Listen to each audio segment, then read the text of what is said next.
Thank you. Jim, thank you very much. I'm delighted to moderate this debate between candidates for U.S. Representative from Ohio's newly redrawn 16th Congressional District. Congressman Jim Renacci currently represents the 16th District and has served one term in the U.S. Congress. And Betty Sutton currently represents the Ohio's 13th District and has served for 3 terms in Congress. These 2 districts have been redrawn, and our 2 distinguished candidates are vying for the single seat that will be Ohio's 16th District in the 113th Congress beginning next January. And though both of you are incumbents, there are many folks in the new 16th who've not had an opportunity to vote or really hear from either of you in any previous general election. Our hope is that after this exercise, folks will have a clear understanding of where each of you stands and can cast an informed vote. That's not to say folks haven't heard a lot about you. As the plain dealer Sabrina Eaton reported yesterday on Cleveland.com, this race has been one of the nation's highest draws for outside spending, with $4.4 million spent by groups essentially to run attack ads against each of these candidates. And set your DVRs, because another couple $1 million is on its way. So again, it's refreshing to hear from and not just about these representatives at this forum. 2 key words I'm hoping you'll keep in mind, representatives, and that is specifics and contrasts. And if you can be specific in your answers and draw contrast to your opponent, we'll have accomplished our goal of enlightenment today. Let me set the ground rules quickly. The rules for the opening portion of this debate are: each representative has a total of 3 minutes for an opening statement. And after these opening words, we'll move into questions that I will ask, and then the traditional City Club audience questions. We're very pleased to welcome our audience with us here today and those listening to WCPN 90.3 Idea Stream or other broadcasts around the country.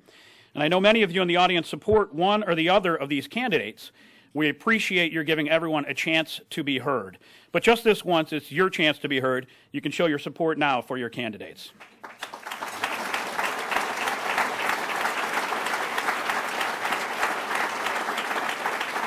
Thank you. The order of presentation was determined by a drawing just a few minutes ago, and Congresswoman Sutton, you will present first.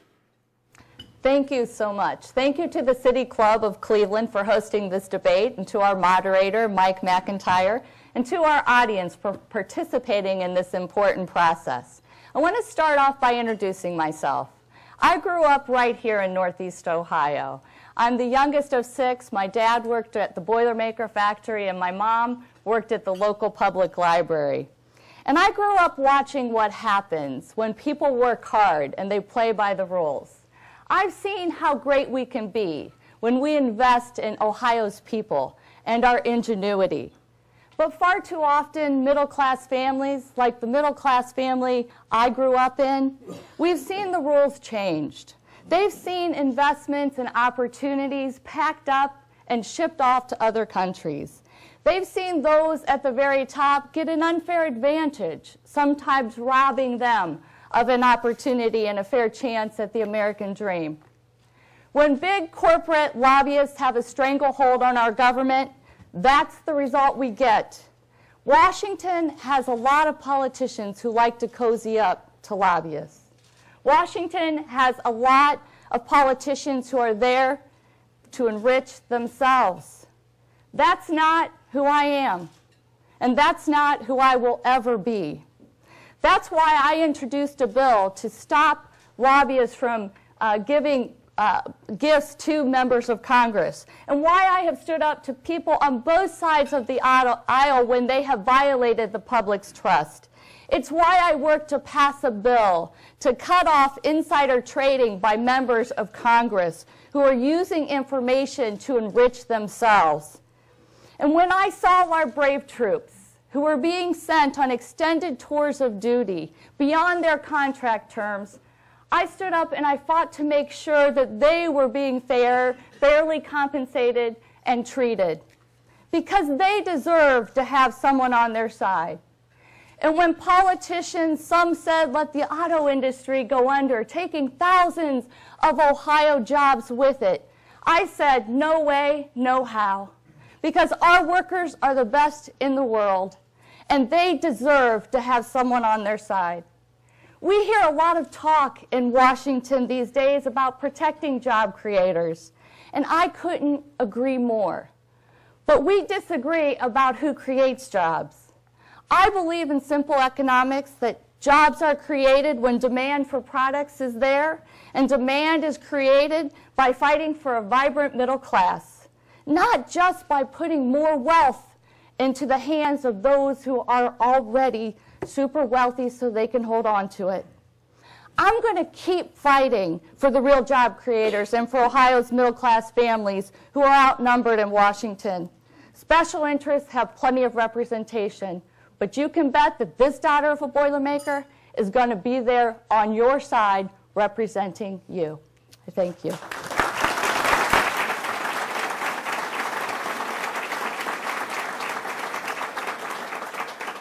A reminder on the applause, we'll be able to get through a lot more with the questions if we can just hold that. We've had our chance earlier, and then we'll obviously have a chance at the end of the program as well. Thank you very much, Congresswoman Sutton. And now Congressman Renacci, your 3 minutes. Thank you very much. And I want to thank the City Club for holding this debate. I want to thank Congresswoman Sutton for being here with me to talk about our views and our differences. And I also want to thank Mike for being the moderator of this event. You know, clearly this election in 27, 28 days is important for the 16th district, but it's really important because it represents two views. We have two basic views. My views came from my family, growing up in a blue-collar union family. My grandfather was a coal miner. My dad was a railroad worker. I understood what it meant to have to work in that situation, you know, a democratic union family. I understood what it was when my dad lost his job when I was 8 years old. I understood what it was and how tough it was to make a difference. And that's what actually was what started my idea of what America is all about. Because my dad always used to say, America is about opportunity. America is definitely about the future and the opportunity. And that was the difference for me. And I'm happy to say that I was able to create 1,500 jobs with that opportunity. I started my own business. First person to go to college in my family. Paid for it on my own. Drove a truck. Loaded truck. Did a lot of things. That's the difference. My opponent, her views come from being a career politician. She also had a, you know, as she talked about, a family with a Boilermaker father, and I applaud her that she grew up in some of those same values. But again, the views are different. But this election isn't about either of us. It's not about me or it's not about her. You know what it's about? It's about the 23 million people who are looking for full-time employment right now. It's about the 47 million people that are on food stamps today. It's about the 50 million people who now really are poor. That's what this is about. That's what this election's about. And since 2009, it's about the increase in the amount of people that have become poor. It's also about the last 4 years of adding almost $5 trillion to our national debt. That's what it's about. It's not about Congresswoman Sutton or me. It's about those people. It's about making it better for them. It's about taking our economy and moving in a different direction. So what's really important as you look at both candidates after today and all the way to November 6th is you understand what they believe and what their views are. Congresswoman Sutton believes in bigger government. She believes in more spending. She'll call that investing, but it's really spending. She believes in more taxes. She believes in things that I don't agree with. I don't agree that government should be bigger. I don't agree that we should be spending more money. I'm concerned for our children and our grandchildren. I'm concerned for the debt we're putting on them. I'm concerned for that $16 trillion that continues to grow every day. That's the difference. So if you want bigger government, the decision is going to be easy. If you want more taxes, the decision here is going to be easy. But if you want somebody who wants to get America back to the people and make government smaller and less taxes, I hope I can earn your vote on November 6th. Thank you. Thank you, Congressman Renacci. All right, we are now turning, and thank you both for that opening statement. We're now turning to the moderated portion of the debate. Candidates will have 1 minute to respond to each question, and I'll reserve the right to ask a follow-up question to each of the candidates. Follow-up responses will be allowed a 30-second time frame. The first question is going to go starting with you, Congressman Renacci, and I'd like each of you to answer this question. Each have a minute for it. We've been talking a lot about jobs in this debate, and in fact, or in this campaign, and in fact in this debate already. How would each of you go about creating more jobs for your district, and what role would the federal government play in that process? Mr. Renacci? Well, the answer to this is the creation of jobs is not, government doesn't create jobs, businesses create jobs, entrepreneurs create jobs, people in the private sector create jobs. So what we need to do is we need to bring certainty and predictability back. I was a small business owner for 28 years. I understand what it is to create a job. I understand what it means to risk capital. And when government has more regulations, when government doesn't allow certainty and predictability, when government, let's face it, if you're a small business owner today, you don't know what your taxes are going to be in January. You don't know what new regulations are coming down the road. You don't know what your health care costs are going to be. You don't have any idea. So how can you ever get certainty and predictability when a government doesn't give us that? And that's one of the problems. We need to get certainty and predictability. The private sector needs to have certainty and predictability. When you get certainty and predictability, you're willing to create jobs. One of the things I've done over the last year is really get out and meet with the small business owners and listen to them. And Congressman Sutton, same question. Thank you. I have a plan called the American Jobs First Plan. And through that plan, we would level the playing field for American workers and American businesses. This is one of the things that we could do. We could strengthen our Buy American laws so that when we are investing on behalf of not just one individual or those at the very top, but on behalf of all of us in our infrastructure that also spurs greater economic development and strengthening manufacturing. We can do so by making sure that when we build that infrastructure, we can use American iron, steel, and manufactured goods to get those ripple effects and those good jobs for our folks. We can also close those loopholes that my opponent has consistently voted for that encourage outsourcing of our jobs and stop these bad trade deals, continuing to support bad trade deals as my opponent here has voted for 3 bad trade deals that are not going to serve Ohio well in the future. So those are a couple of very quick things that we could do. We could also rein in Chinese currency manipulation, something that I would ask my opponent to join me in calling on Speaker Boehner to put on the House floor, because that could mean 1 million jobs. All right, a million jobs we need. Our time here. Thank you. Congressman Renacci, a follow-up to that previous question. You've mentioned predictability and certainty a lot on the campaign trail and in your answer here. You live in a country that's pretty evenly split politically. Is predictability and certainty a realistic goal? Well, absolutely. Again, I grew up in the business field for 28 years. Certainty and predictability is available to us. We have to make sure that government gives us certainty and predictability, but we got to quit using political rhetoric. I mean, Congressman Sutton talked about loopholes. I'm a CPA. To send jobs overseas, I'd love for her to tell me one of those loopholes she's talking about. I don't know what those deductions are to send jobs overseas, those loopholes. I'd love to hear it someday. I believe that we need certainty and predictability for those job creators. She talked about what she believes. I believe the job creators are the ones that we should be listening to. We shouldn't be telling them. We'll move on to the next question. What specifically would you do to attack the federal debt and deficit? Would tax increases of any kind be appropriate? And in your estimation, how quickly should we reach balanced spending in this country? Congresswoman Sutton, you're first. Thank you very much. It is time for those at the very top to pay a fair share. Those who have done well in America need to do well by America. So those deep tax cuts that have existed for those at the very top of the spectrum, we can no longer afford those. So I would definitely allow those to expire. I also would close those loopholes for companies that are shipping jobs overseas. Those are important things that we can do to right this ship.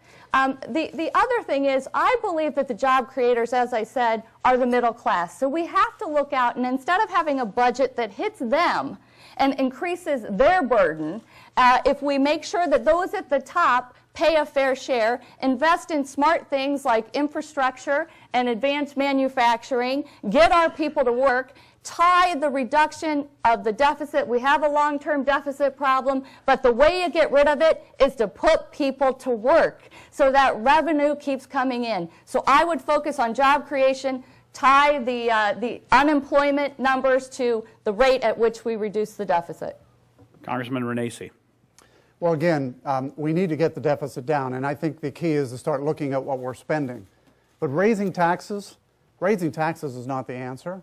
I mean, if you think about it, Washington, you should not want anybody to send any more money down to Washington until Washington learns how to fix what they're spending today.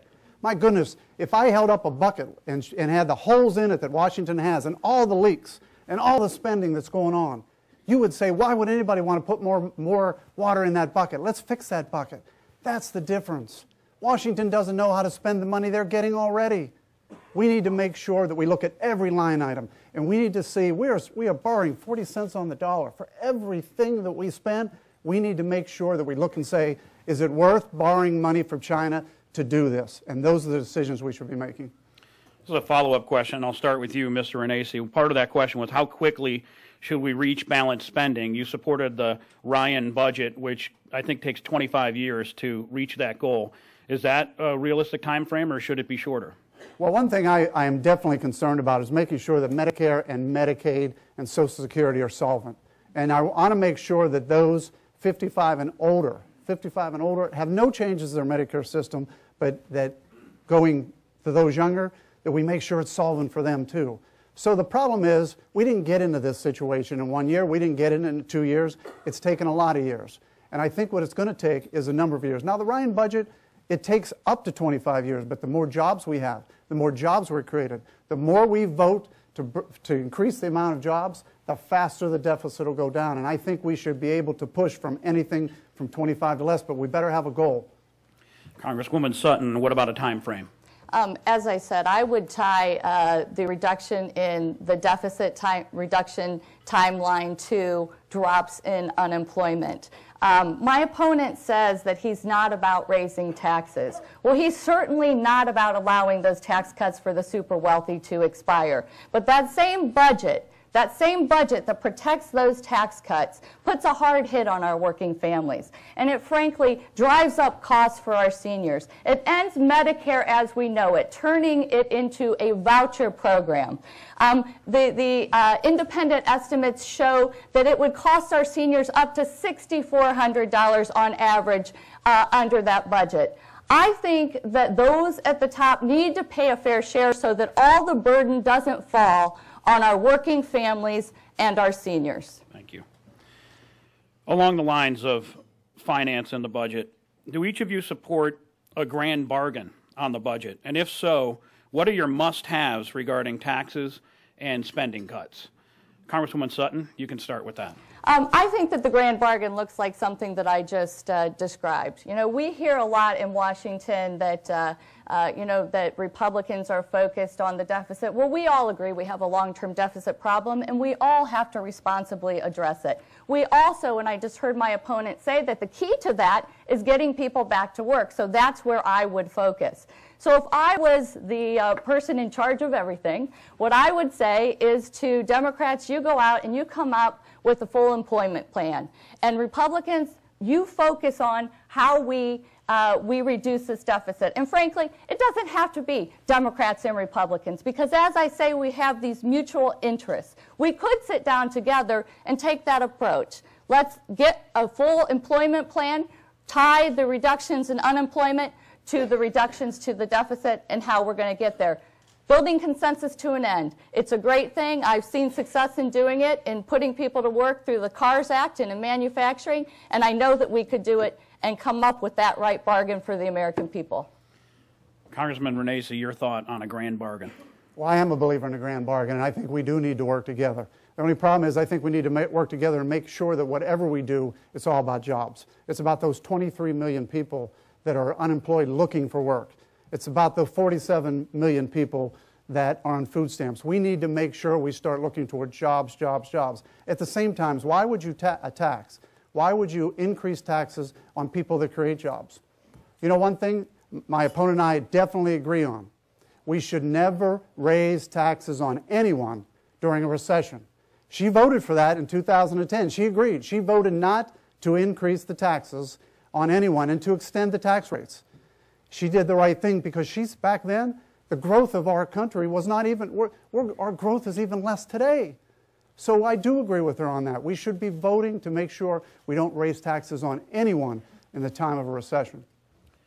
Follow-up question to that. The fiscal cliff, it's been called, is coming up at the end of the year, and that would involve spending cuts, sequestered cuts that were agreed to in the 2011 budget, as well as the rollback of tax cuts as well. I wonder if you, Congressman Renacci, would support a temporary measure to avert the cuts and the changes in the tax code until a deal could be reached. Are you in favor of a temporary stopgap once again? Absolutely. Look, I'm in favor of not temporary, though. I believe we need to extend the tax cuts for at least 3, 4, 5 years to bring certainty and predictability back to the workplace. We need to be able to extend them and move forward, because if we're going to bring certainty and predictability, we need to do that sooner than later. So I am in favor of that. I think we need to move forward and make sure that no one, especially in a recession, in the time of a recession, even President Obama agreed with that in 2010, along with my opponent. In a time of recession, we should never raise taxes on anyone. I believe we should have a long-term plan, and we should also do tax reform, ultimately a tax reform plan over that extension period. Congresswoman Sutton, your thoughts on that, given that the election is in early November, there will be a couple of months to perhaps divert from going over the cliff. Would you endorse a short-term proposal? I voted against the sequestration in the first instance because I knew it would get us right into this place.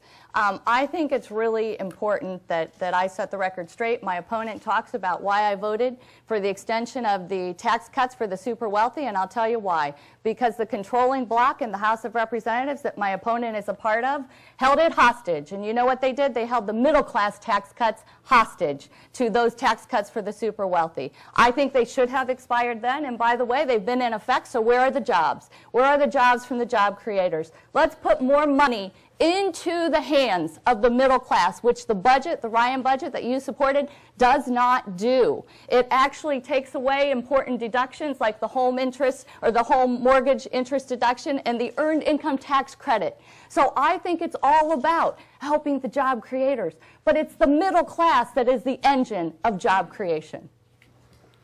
Moving on to the next question. What are your specific proposals regarding entitlement obligations such as Social Security, Medicare, and Medicaid? And how do you differ from your opponent? Where do you see room for compromise? Congressman Renacci? First off, I do want to go back because it's amazing. My opponent, we talk about political rhetoric. She voted to extend the tax cuts when the House was controlled by the Democrats, not when the House was controlled by the Republicans. I mean, how can you say we held it back? She had all the cards. But when it comes to entitlements, I believe we need to make sure that entitlement reform is around so that Social Security, Medicare, and Medicaid are here for everyone. I think we need to make sure, look, my opponent, what has she done? There's two choices. She's voted to do nothing. We know what happens if you do nothing. If you do nothing right now, Medicare will be insolvent. Social Security will be insolvent in 20-some plus years. These are things we can't do. We need to make sure we reform it so that everyone has health Medicare, Medicaid, and Social Security for our future generations. Congresswoman Sutton. Well, my opponent and I disagree greatly on this, and it's reflected in the fact that I got a 100% score from the Committee to Preserve Social Security and Medicare, and my opponent got a 0. The reality of this is that my opponent voted to end Medicare as we know it, turn it into a voucher program, cause seniors to have to pay more with no guarantee that they would get the care that they needed. I think that that is the wrong approach. I think we need to cut out waste and fraud and abuse and from the provider side and not hurt those benefits. I think we need to continue to close that donut hole, not leaving our senior citizens in a lurch, choosing between medicine and food, something that my opponent has voted to allow to come back in full bloom. I also think that that working families and most people pay on 100% of their income for Social Security. And once again, if 94% are paying on 100% of their income, why shouldn't those at the very top also do it? Because that would make Social Security solvent for a very long time into the future. Moving on to the next topic. You both have widely divergent views on the benefits of the Patient Affordable Care Act, or Obamacare, which even the President is referring to it now. In what way specifically are the changes brought by Obamacare an improvement over the previous system, or conversely, are they making things worse? We'll start with you, Congresswoman Sutton.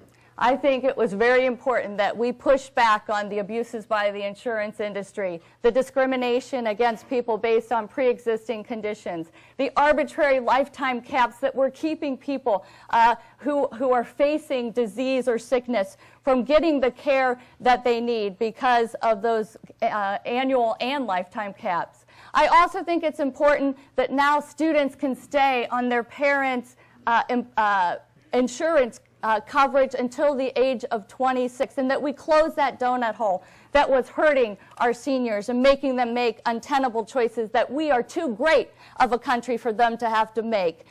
So there are a lot of things that are good. There are a lot of things that need to continue to be improved. We have to continue to roll back and reduce the cost curve on health care. We also strengthened the solvency of Medicare through that bill. So there are a lot of things that happen. People are actually now in the medical industry making money, keeping people well because of the preventative services that they can now get, the cancer screenings that I am such a supporter of.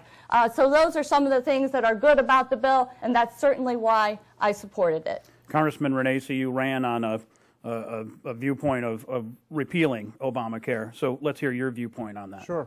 Well, I ran on a viewpoint of representing the people in my district, which the majority wanted to be repealed.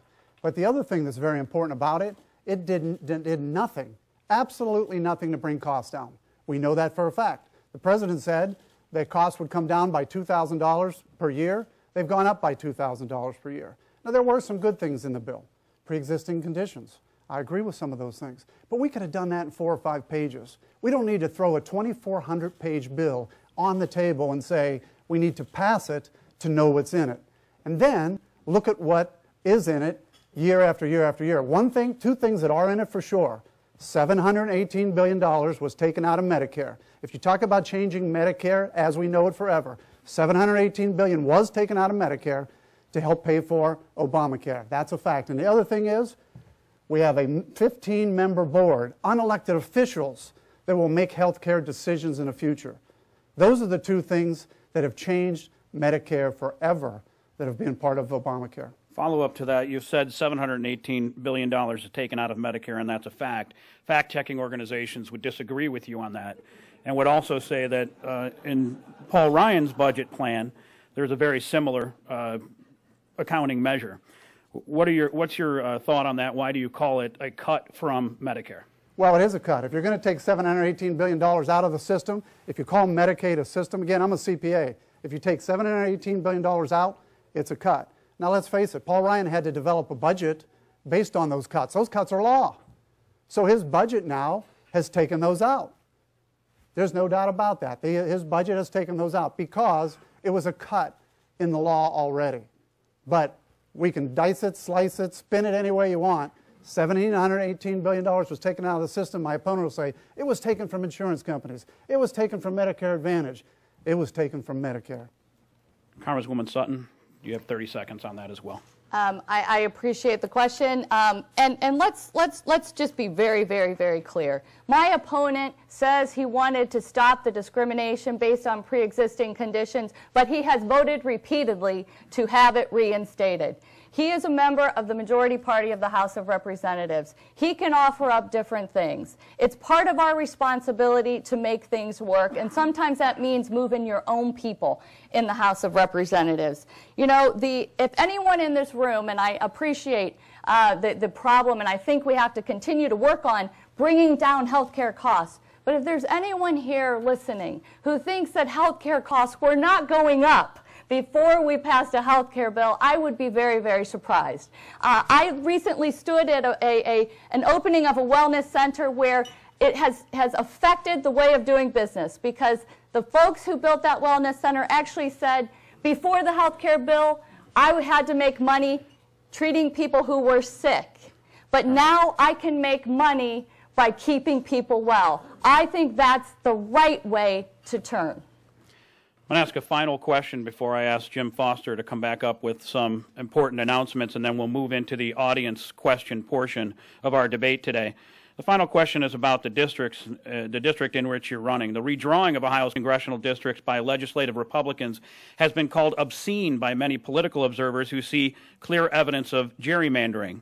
And I wonder if you agree with that assessment, and if you do you support State Issue 2, an amendment to the state constitution changing the process? If you don't support that, what other changes would you advocate to draw congressional districts like the one you're running in? Jim Renacci?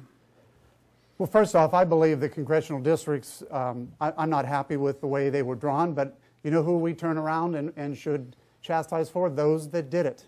We have elected officials that did it, and if you're concerned about the way it was drawn, you talk to the elected officials, and if you don't like their answers, then you change elected officials. That's the answer. The answer isn't to put an unelected board in place that's going to cost millions of dollars to set up, to sponsor, to move forward with, to change a system. But you know what? We have to live with the system.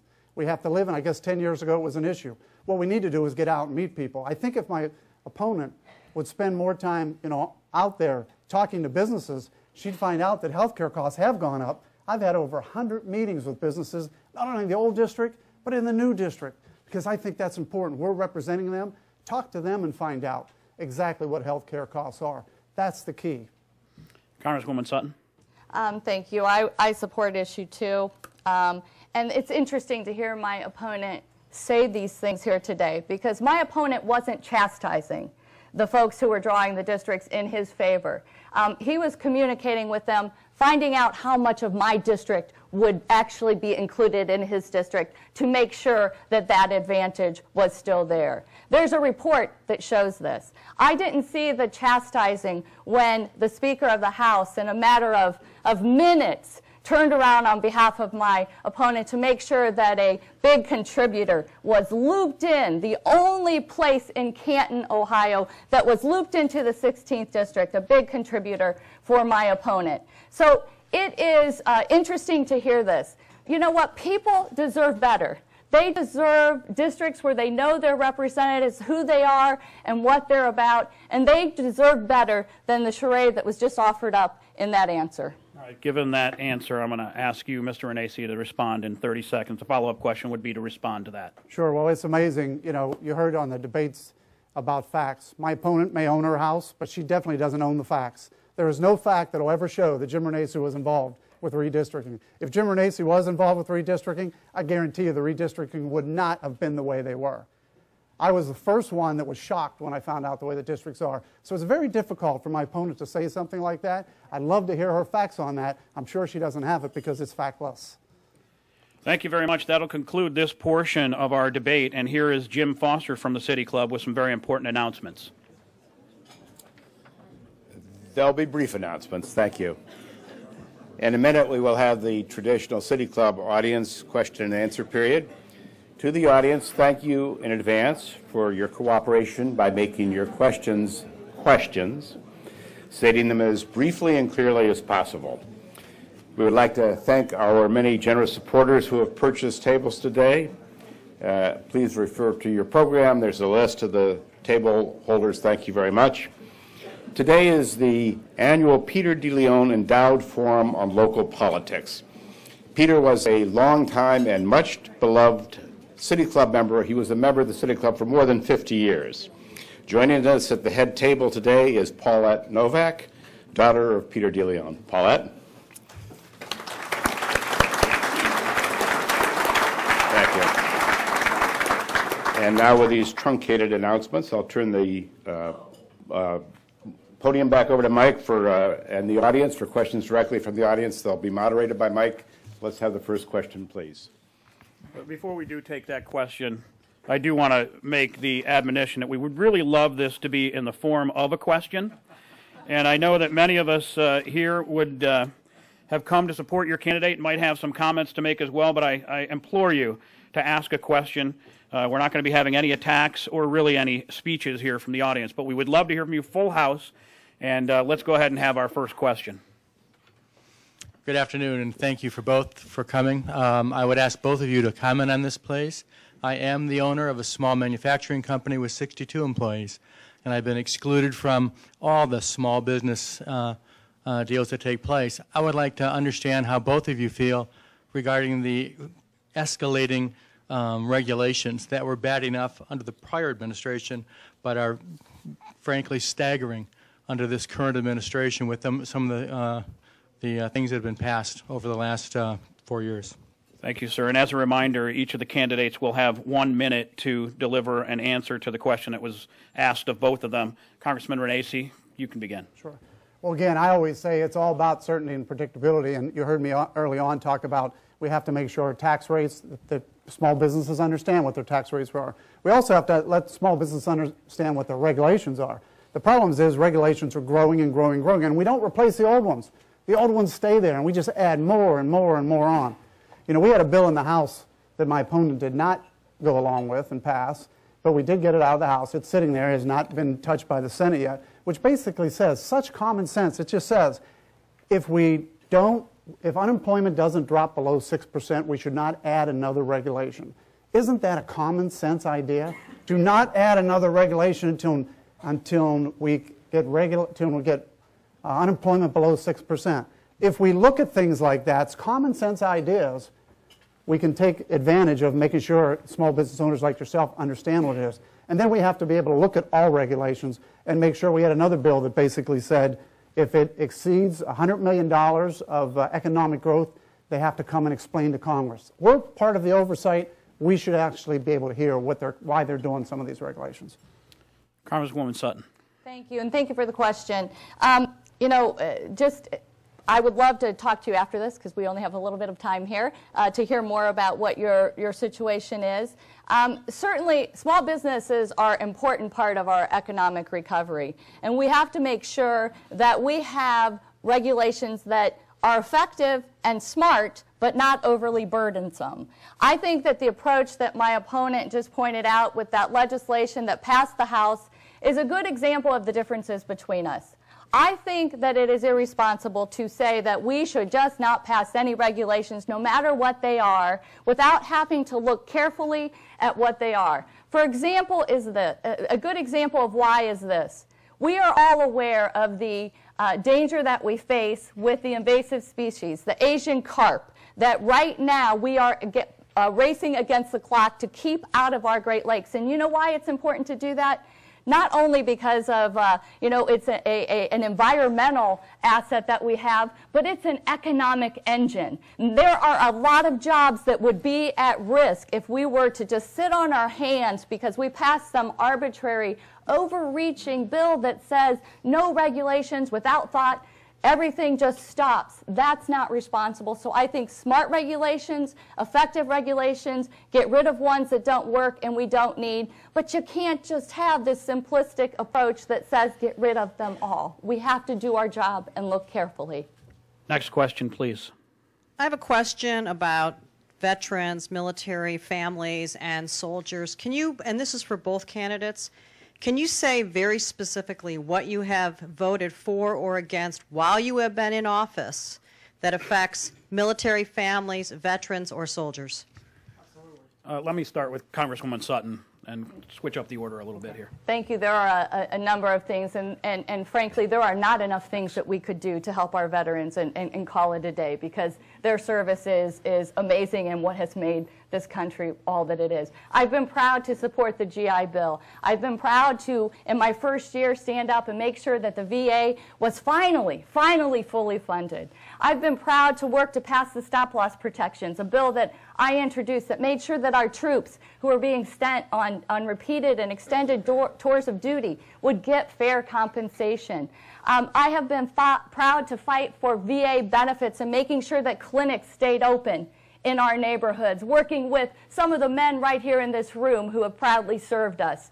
I have been proud at every turn to do all that I can. I've even gone so far as to not only provide opportunities to bring resources to help our homeless veterans, but gone out and worked with my staff. We have actually gone to the Habitat for Humanity, and we've worked together to build a shelter because we are too great of a country to have veterans who are homeless in this great country. Congressman Renacci. Well, I will tell you this, as a son of a World War II veteran, a family that has 7 or 8 uncles, cousins serving in the military, I believe that we need to support our military 100%. I believe that we need to make sure they have everything they need, from their equipment, their pay. And when they come home, they need to have jobs. We need to make sure that they have jobs. And I've supported every program in Congress since I've been there to make sure that we can continue to support our veterans. I just passed it just came out of the House, a piece of legislation that actually removes how they calculate revenue for homeless veterans, so that homeless veterans can be afforded the opportunity of HUD financing to not be homeless anymore. This was just a recent bill that I passed because I believe we need to stand with our military 100%. Thank you. Next question, sir. Welcome to the City Club. I would like to find out what your background is, Ms. Sutton, and this is for both of you actually, but I think the law was passed by Ms. Sutton. What your background is in the automotive industry to pass the cash for clunkers, and your comment on that, Congressman Renacci. And if you have a question in the audience, and I saw a couple of people trying to signal me, you'll need to just grab one of the folks with a microphone, and they're both standing around here now. And let's start with you on this answer, Congressman Renacci. Well, again, here's an example of we have Washington passing bills. We have Washington passing bills but don't understand what the results of them are. My opponent will tell you about this award and that award. Let me tell you the facts. The facts are that, and I've got it right here, the Department of Labor showed that in August of 2009, 15,000 jobs were lost. This is the Department of Labor. 15,000 jobs were lost in automotive, manufacturing, and parts because of the economy at that time and what was going on. My opponent will tell you it worked. 15,000 jobs were lost. I was a car dealer. I understand what happened. We had car sales, new car sales in the six districts, in the county, 6 districts. For the first 6 months, 4,500 new vehicles were sold. During the time of Cash for Clunkers, it went up to the average of 5,900. Guess what happened after Cash for Clunkers? It dropped all the way down to 3,700. If you take the 15-month period of Cash for Clunkers, we didn't sell any more cars than we did 2 years prior. That's a problem. And here's the worst part about Cash for Clunkers. It raised the cost of used cars by 9 to 11%. It made the working poor. It put a tax on the working poor. It should have never happened. They now have to pay 9 to 11% more for a used car. And for the farmers in Wayne County, they can't even find used cars. Congresswoman Sutton. Thank you very much. I appreciate that my opponent thinks that this bill was about him. It was called the CARS Act, but it was about people. It was about the families that work in our auto and related industries. And every study out there, and I didn't hear any studies, I just heard my opponent's opinion. Every study out there has shown that this program was a timely, temporary, targeted stimulus that worked. Accounted for 60,000 jobs. It didn't solve every problem we had, but before it happened, there were no car sales happening. And when it started happening, guess what? We saw dealerships empty. I did get the Distinguished Service Award from the Ohio Automobile Dealers Association, which I believe my opponent is a member of. I also was named a U.S. Automotive All-Star by U.S. Automotive News. But it wasn't about the awards. It was about the families who now had a paycheck. It was about the parts suppliers. It was about the money coming into our communities. It was about the firefighters we were able to hire and the police officers and the teachers who we need. So. Just a follow-up to that for a 30-second response, and you can both take a shot at that. Moving it beyond the Cash for Clunkers, Congressman Renacci, do you believe that there is any government-backed bailout plans or stimulus packages that are worth pursuing? Did any of them work, and are you in favor of stimulus and bailout? Well, the one thing I will tell you, and I got to keep going back, my opponent here seems to not want to ever talk about facts. She says that, I just gave her facts. I can hold these up. I'll pass them out to her after about the number of jobs that were provided for Cars for Clunkers. So we've got to keep to the facts. And when you talk about bailouts, my opponent bailed out the banks. And then she turned around and voted for Dodd-Frank. Now think about it. We bail out the banks, and then we vote for Dodd-Frank, which now names 5 banks as too big to fail, which means the federal government will make sure they don't fail again. These are the kind of bailouts we cannot continue to move forward with. Congresswoman Sutton, 30 seconds. Thank you. The information I provided about the CARS Act, I'll be happy to provide. You're absolutely right. I voted for Dodd-Frank because I think that the reckless behavior that you're trying to take us back to, especially in your role on the committee that oversees these things, is what got us into the problem in the first place. The Wild West attitude of Wall Street cannot be allowed to be reinstated. It drove our economy off the cliff, and then people tried to punish our workers, but they weren't the ones who drove our economy off the cliff.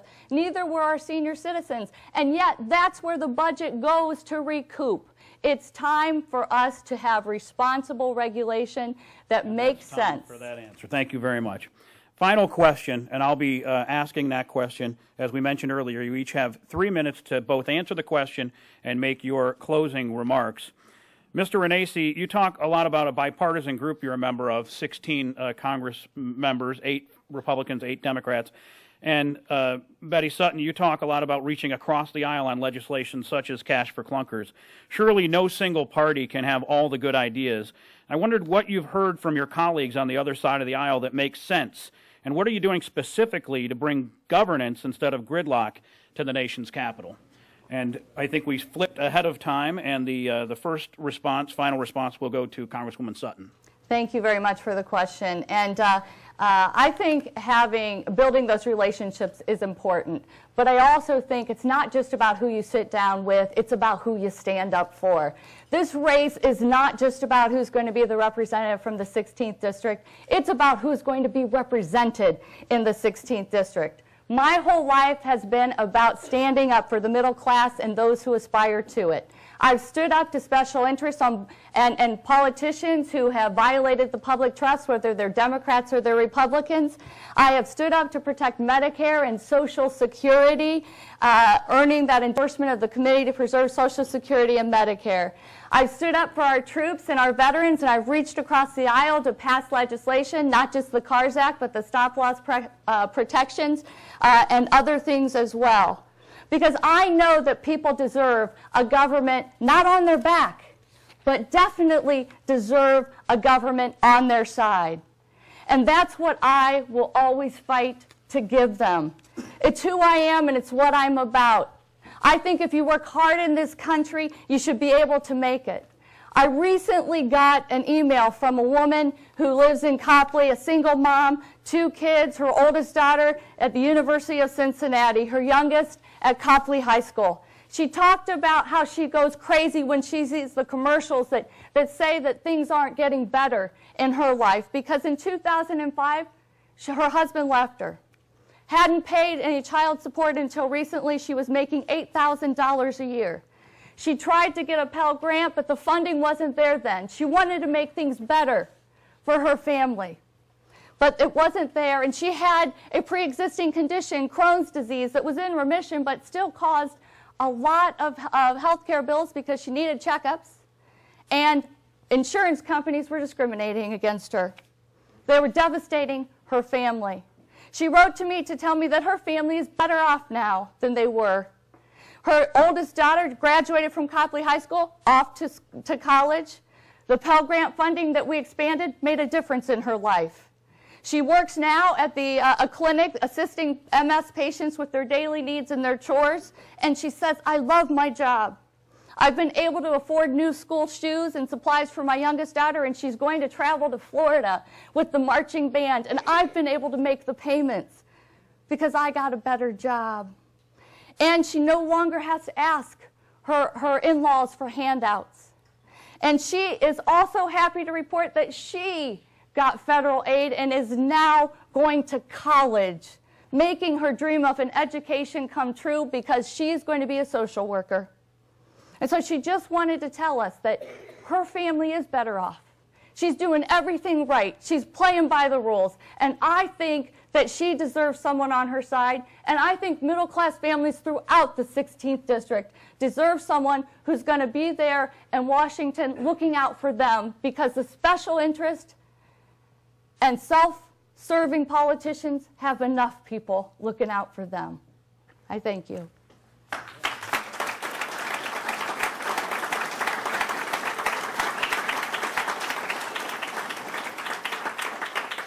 Thank you very much, Congresswoman Sutton. And Mr. Renacci, Congressman Renacci, to restate the question, no single party can have all the good ideas. What have you heard from your colleagues on the other side of the aisle that makes sense to you? And what are you doing specifically to bring governance instead of gridlock to the nation's capital? Well, it's interesting because you talk about my bipartisan group, and I'm very proud of that. One thing, though, I do want to go back. The Congresswoman talked about Dodd-Frank and the runaway train. I wasn't even in Congress at that time, what she's talking about. So it's interesting. We've got to stay with facts. But the truth about bipartisanship, we've got to work on bipartisanship. I'm so proud that I had a member from the other side come up to me and say, in one of my finance meetings, financial service meetings, you know what, Renacci, you seem to be a person who wants to get things done. You seem to be a person who wants to work together. You're not throwing stones at the other side. I think it's great. Can I talk to, can we get together? I said, let's have breakfast. That breakfast turned into another breakfast with 6 guys, 12 guys, now 16 people. 16 people who work together. We have 5 pieces of legislation out there. Each one of them is helpful to the middle class, the upper class, all of the American class. And that's what we have to look at. And what I've learned from them is I've learned that you can work side by side with people with different ideas. When the one congressman said to me from the other side, do you understand that the biggest problem is the 11th year? It's the 11th year when you do budgeting. Everybody throws things into the 11th year. I said, I didn't. But it was a learning experience for me. And I was able to say, you know what? We need to change that. So we have a bill out there that changes budgeting process. It's the kind of things we can do working together. And I got to tell you, in closing, this race is about views. This race is about 2 polar opposites. There's no doubt about it. You heard that today. This race really, though, is about the 23 million people that are looking for jobs. It's about the 47 million people, and I got to continue to talk about those that are on food stamps, and the 50 million people now that are poor. This is what this race is about. And it's about making sure people know the differences between the 2 of us. I'll tell you a little story. Yesterday, I had the honor of going to a firefighters awards dinner that I gave out some awards. I was a firefighter for 5 years. So I was in Canton, Ohio. I sat down at the table. The guy across the table from me, I was honoring his daughter for their essay. And he says, he told his little granddaughter, you tell him we don't vote for Republicans. You tell him we don't vote for Republicans. And I thought, well, this is going to be a tough table. So what I did is I started to talk to him. He was 84 years old. And I had the opportunity to sit with him for about an hour and a half. And we talked about family. We talked about background. We talked about a lot of things. We talked about my vision. We talked about his vision. His wife was a nurse. He was in a union. We talked about the differences. And then he said, you know what, I heard a lot of things about you, but I've heard them all on TV, and they're all bad. And I says, well, that's one of the problems in elections. We've got to learn to hear things directly from the people. That's what this is about. It's about people making the decisions based on the differences between the 2 of us. I am so proud that when I stood up from that table and walked away, he came running after me, shook my hand and said, you know what? I've never voted for a Republican, but I'm voting for you this time. And my wife is too. I think that's what this election is all about. Making sure that people get to know who you are, get to know what your differences are, and then make the decision. I hope I've earned your vote. November 6th is coming close, and I hope I can have your vote in the next few weeks. Thank you so much.